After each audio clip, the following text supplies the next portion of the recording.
So, children, we were discussing the chapter Kings and Chronicles, right? So, in our third part of our video, we have discussed till information and empire. So, today we will continue with the topic that is beyond the center, that is the provincial administration, and this provincial was also called Suba. Clear? Now, the work as it was established or divided in the center, in the same way, the work was been divided in the provinces, that is the Subas. As there used to be the minister who used to supervise the work, and those minister had their corresponding subordinate. They were called Diwan. Clear?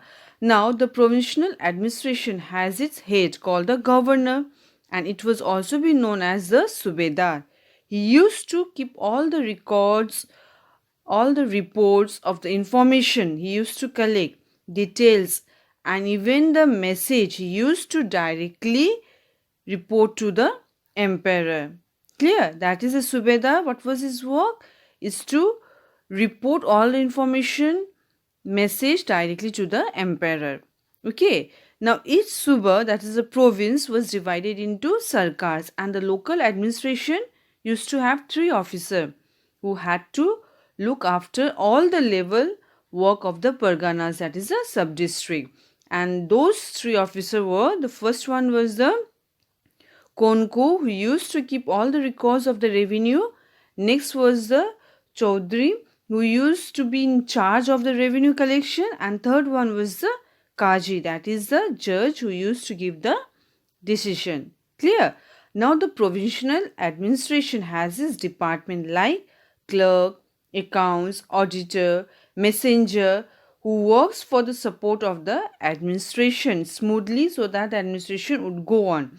And the Mughal history showed that the emperor and his court used to control the entire administration and also the village level, that is the Subas, Sarkar, all those was been controlled by the emperor. Clear? Now next we'll move to the beyond the frontiers.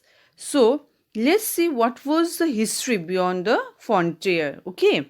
Now writer of Chronicles, they used to make list of the titles that was been assumed by the Mughal emperor, like Senshah, it means king of king.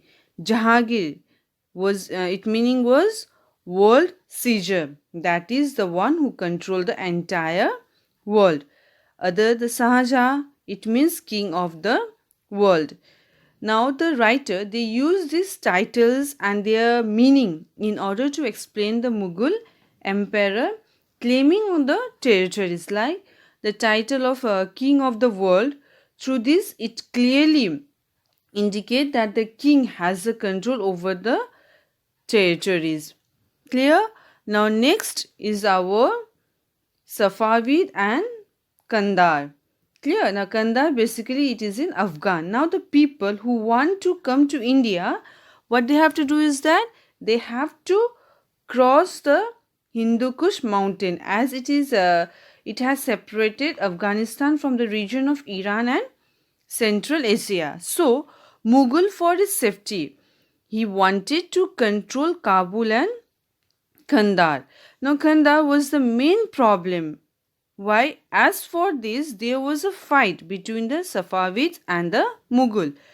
As Safavid had good relation with Mughal, and due to it, they used to claim their rights on Kandar. Now at the beginning, Kandar was under the control of Humayun. In 1595, Akbar again conquered Kandar, and it's got right over the Kandar.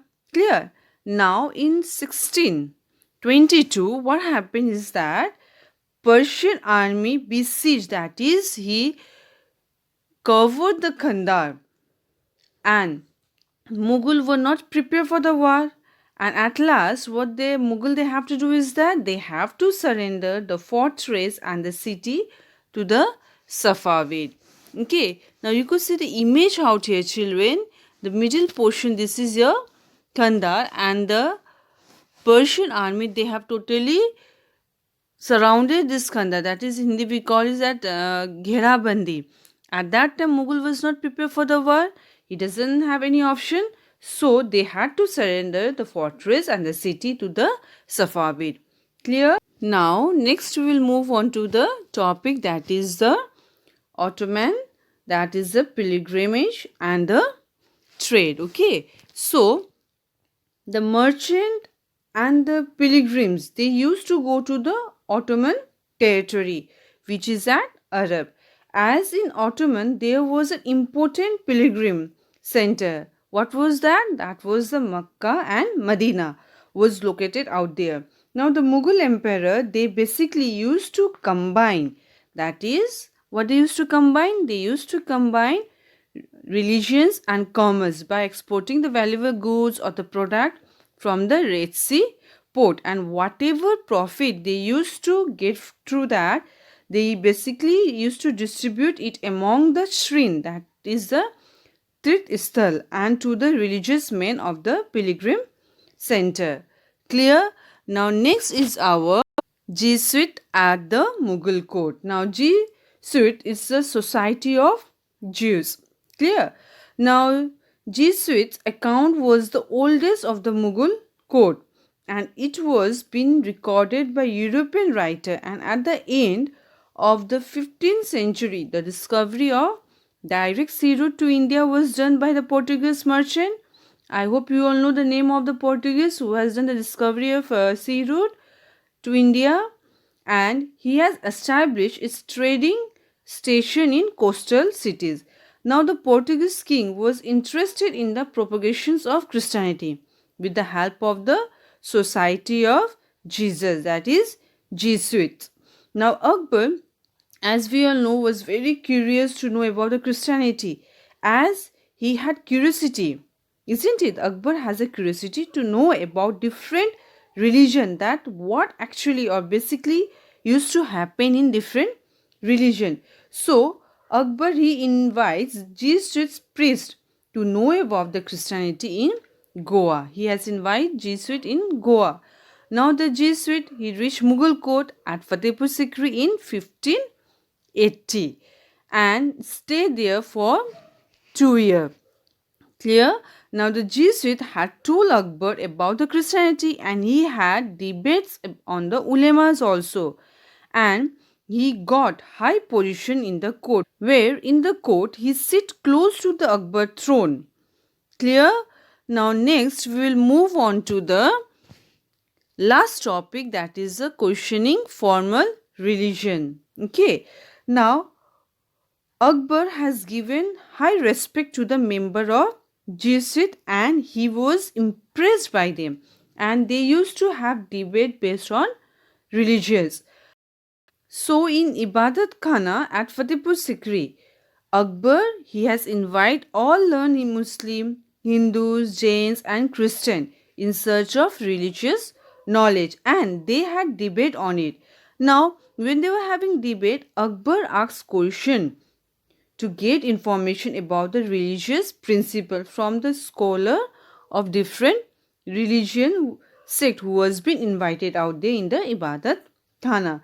So slowly what we can see is that he moved himself, that is Akbar moved himself from the conservative thinking, that is from the old thinking, he moved himself and he moved towards divine worship. Okay, now children, you could see the image out here.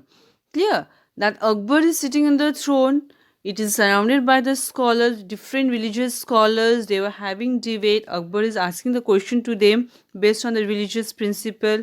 Clear? So children, this is all about your chapter, Kings and Chronicles. We have completed our chapter. So must go through it. If any doubts, you could ask me. Thank you.